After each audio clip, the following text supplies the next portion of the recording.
Salut Kingos, salut Equinos. Aujourd'hui, j'aimerais clarifier un point important. C'est quelque chose dont j'ai envie de parler depuis plusieurs années et qui me pèse et qui est en partie de ma faute, attention. En effet, depuis que j'ai lancé mon compte Twitter en 2012, beaucoup de gens, et je parle pas que de mes abonnés, je parle aussi de mes potes, de mes collègues, certains membres de ma famille, se sont mis à m'appeler Babor. Ça peut paraître logique pour certains, et pourtant non, je m'appelle Clément Berru, en témoigne mon LinkedIn. Important de rectifier les choses une bonne fois pour toutes et de le dire, Babor à la base c'est pas moi, à la base c'est lui. Salut les nazes. Ça va mec, tranquille? Ça va tranquille, Hamdoulillah, même si j'aurais aimé savoir ce que ça fait d'avoir des jambes. Oui bon, en même temps on peut pas tout avoir dans la vie, et puis t'as déjà une très jolie couronne, et ça, crois-moi, c'est vraiment pas mal. C'est vrai. Si je prends la peine aujourd'hui de faire la distinction entre moi et lui et moi, c'est parce que je suis intimement convaincu que ce mec gagne à être connu. Il a son histoire propre, j'ai mon histoire propre, et je pense que c'est important de faire la séparation entre les deux. Vous voyez où je veux en venir? Non, pas vraiment. Non? Non, Personne? je pense que absolument personne ne voit. Ta gueule, Babor! Ferme ta gueule! Ferme ta gueule! Si je vous dis ça, c'est parce que je suis très fier de vous annoncer que le 8 mai prochain, je sors une BD. Une super BD qui racontera la vie de cet énergumène de Babor. Et attention, ce sera pas genre une page, une vanne, ce sera une vraie histoire de A à Z, 80 pages, en couleur, ça va être magnifique. Ça fait longtemps que j'avais plein d'idées en tête et que j'avais envie d'en raconter plus sur l'histoire de Babor. Ce sera maintenant chose faite. Je l'avais déjà fait un petit peu par l'intermédiaire des petits dessins animés, mais bon là au moins ça laisse un truc physique, concret, et ça va être trop beau. D'ailleurs, les plus perspicaces d'entre vous auront remarqué un léger redesign de Babor par rapport à la version originale. Même si j'étais déjà beau avant. C'est vrai que t'étais déjà très beau à l'époque, on va pas se mentir. Mais à l'échelle d'une BD, je me suis pas senti les épaules de moi tout dessiner, déjà parce que je suis nul, et en plus je dessine mal. Du coup, j'ai fait appel à un illustrateur de talent. Plutôt que de parler dans son dos, le plus simple, c'est que je vous le présente, et pour ça, je vais vous emmener le voir grâce à mon placard magique.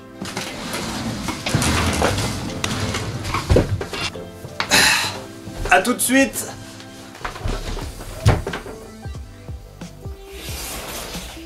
Je suis actuellement en Meurthe-et-Moselle, un magnifique département où il y a notamment la frontière luxembourgeoise, du très très beau temps, et surtout Hector. Salut! Hector, les gens ne te connaissent pas, est-ce que tu peux leur raconter brièvement comment on s'est rencontrés? Ouais, écoute, moi j'ai toujours été fasciné par ton travail, ton talent, et Comme beaucoup de gens. je t'avais contacté il y a quelques années pour travailler gratuitement pour toi. Ouais, et de mémoire, tu m'avais même dit que t'étais prêt à payer pour avoir l'opportunité de bosser avec moi.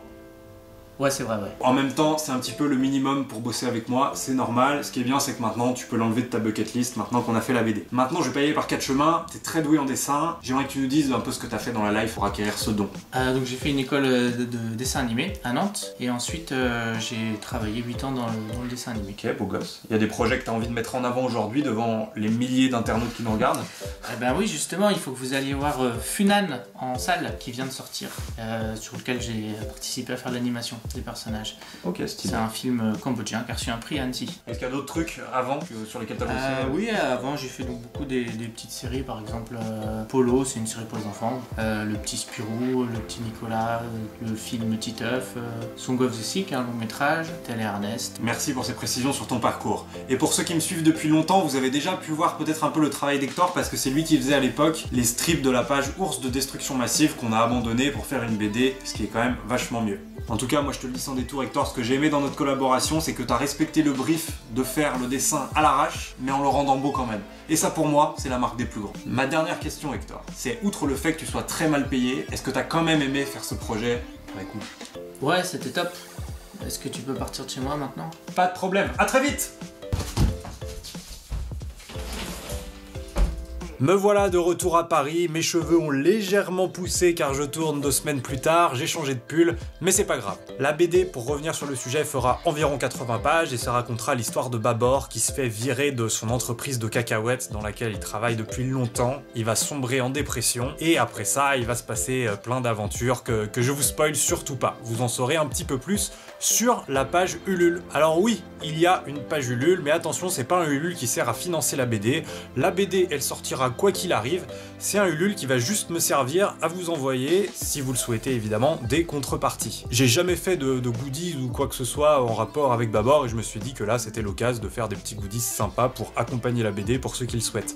Pour les autres, elle sortira le 8 mai via Amazon, la Fnac, etc. Évidemment, tout est décrit en détail dans le lien Ulule que je mets en description de cette vidéo, mais par exemple, il y aura des planches de stickers, des cartes postales, des vidéos personnalisées comme Thibaut InShape et plein d'autres choses. Il y a aussi certains paliers qui sont atteignables dans le Ulule, même si je le répète, il n'y a pas vraiment d'objectif. Par exemple, si on atteint un certain palier, on rendra le livre plus beau en faisant par exemple une couverture un peu plus brillante, ou alors pour un des plus bas paliers, je crois, c'est passer d'une couverture souple à une couverture rigide, ce qui rend le produit vachement plus beau. J'ai dit qu'il n'y avait pas d'objectif à atteindre, mais en vrai, il y a un palier que je kifferais atteindre, c'est celui des 7000 €, parce que si on atteint ce montant, on refait une BD au format comics de 16 pages, donc assez court, mais qui se passera dans l'univers de Babs of Throne, et que tous les gens qui auront commandé la BD, donc je crois à partir de 20 €, recevront en bonus.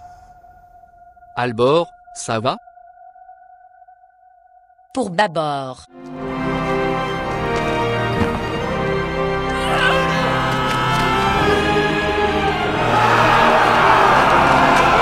Et cette petite BD, j'ai trop envie de l'écrire parce que je sais déjà de quoi ça va parler. Ça s'appellera La légende du cancer du cul et ça expliquera pourquoi les éléphants n'ont pas de bras. Parce que c'est la question que plein de gens se posent. Et il y a une réponse. Mais ça, je vous le raconterai dans la BD si on atteint le palier en question. Voilà, je crois qu'à peu près tout est dit. Avec Hector, ça fait depuis l'été dernier qu'on travaille sur ce projet. J'ai commencé le scénario en août et Hector a commencé à dessiner les planches en septembre. Et on vient seulement de finir tout ça et on a tout envoyé à l'éditeur. Donc maintenant, c'est la phase de correction, de relecture avant impression. Ça nous a pris vraiment beaucoup de temps et c'est vraiment un projet qui nous tient à cœur, donc on espère de tout cœur que ça vous plaira. J'en ai vraiment fait un projet super personnel, il y a plein de références à ma vie, mais aussi à plein de choses que j'ai pu faire avec Babor que les plus attentifs et ceux qui me suivent depuis longtemps repéreront sûrement. En tout cas, voilà, il me reste plus qu'à espérer que ça vous plaira. Maintenant, je compte sur vous pour aller faire péter les serveurs du LUL, ou alors à attendre patiemment le mois de mai pour ceux qui s'en battent les couilles des contreparties. Du moment où vous l'achetez, quel que soit le canal, franchement, ça me fait super plaisir. Donc voilà, je vous dis ciao, bye bye, à la prochaine, much love comme dirait Affida Turner. Ah oui, et abonnez-vous quand même, hein. Oh, pas déconner, hein. Oh.